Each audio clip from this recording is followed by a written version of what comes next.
Hey guys, welcome back to my channel. If you are new here, my name is Tara. Today I'm going to be talking about my wedding planning process. I got engaged earlier this year, around February, I believe. And the minute that I got engaged, I immediately, I think it was like the next month, I started researching wedding planners in the area that the wedding is going to be at, which is going to be in Florida because that's where a majority of the people live. We already knew it was going to be a small wedding, as much as it seems so fun to have like a large wedding and to do like all of the traditions and to have it like last 10 plus hours. I don't know if that's how long weddings are usually, but if it's a big wedding, I'm sure it lasts like a decent amount of time. We already knew it was going to be small. So that being said, my focus for the wedding was going to be all about the aesthetic and the decor.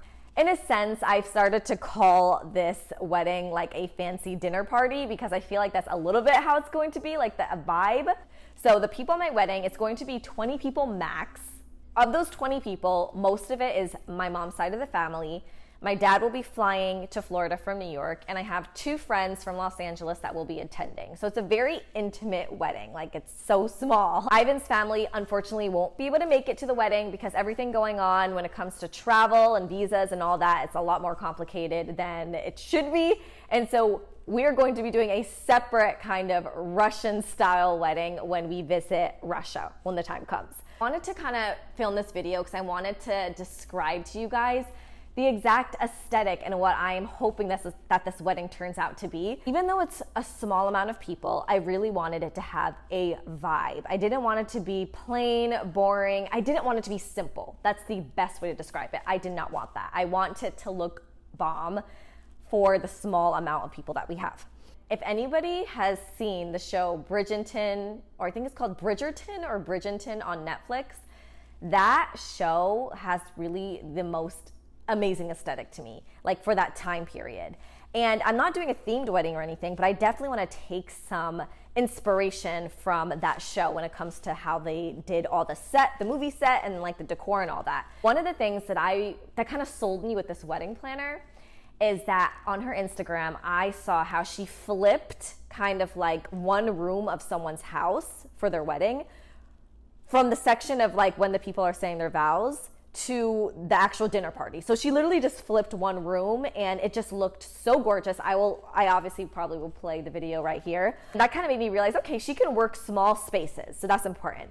Right away on our first call, she showed me a venue that wasn't the most predictable place people would have a wedding, but she's done weddings there and it turns out phenomenal. I will show you a few photos of the venue. I don't want to go into crazy detail about it because I think it's more fun to kind of see how it turns out, you know, when the actual wedding happens. But this is kind of like the ideas that she gave me when it comes to this venue. And I was sold, so this is going to be the venue. The next thing I talked to her about is how, since it is such a small amount of people, I really want everybody to kind of dress cohesively. So with a big wedding, I feel like you can't really ask people to dress a certain way. Like you can't tell people to do that because it's such a massive amount of people. I'm only telling people that I want them to have a certain color scheme. So they could dress however they want, but I would like it to be in a neutral tone. I think that if we kind of dress more cohesively, the pictures will turn out so much better.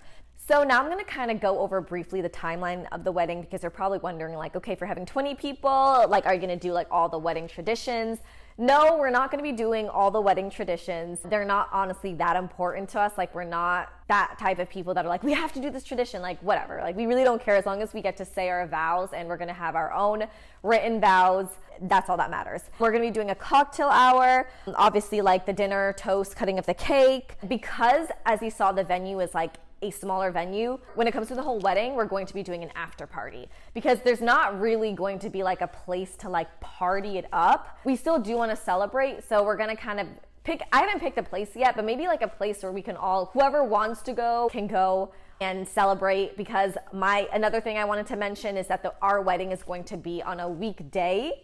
And that's another pro tip. If you are having a small wedding, do it on a weekday because people obviously will have to take a day off work, but at the same time, all of the vendors are like almost always cheaper that way. It's gonna save you a lot more money. That's another fun thing. It saves you Also, venue space, if you have a small wedding, to actually do like an after party thing instead of like taking more time at the venue and figuring that out there. I mentioned right now that we're not going to be doing like partying it up at the wedding, but that doesn't mean that we're not going to have music or things that create a vibe. So one of the other hints I'm going to tell you is that we are doing a harpist. I think that's really going to put that Bridgerton aesthetic in this whole wedding. That's about it. I mean, I guess that was just letting you guys know what I've been planning. We got the videographer, photographer, all that jazz, and I specifically let them know I didn't want too many cheesy type of wedding shots. I wanted to almost look a little bit more editorial. Of course, there still could be things that we add. I'm having a call with the wedding planner next month to do some last minute touches. This is going to be a really, really fun event that I'm excited to see how it turns out. I think I'm kind of nervous because I really want it to go well, like the visuals, and we're gonna have like a design call with the wedding planner next month to go over the exact design aesthetic when it comes to the florals and what kind of chairs we're gonna rent. That's part of the thing that's making me nervous, but it's such a small wedding, I don't feel like there's that much pressure. It's just, I don't know. I just think that I want it to turn out exactly the way that I have in my mind, and I have 100% faith that she can do that. I do have a few other wedding videos coming up. I have a wedding dress try-on video coming up soon. I've been having this video kind of prepared and edited for this past year. I did like a wedding dress try-on in June with my family, and then another one in Laguna Beach with some of my friends. So that's gonna be an exciting video. That's gonna come up after this video, and then you'll see what other wedding videos we have. But yeah, so if you guys like this video and you kind of want to keep tabs on this wedding and see how it goes design-wise and all that, subscribe, put a comment down below, and I'll see you guys on my next video.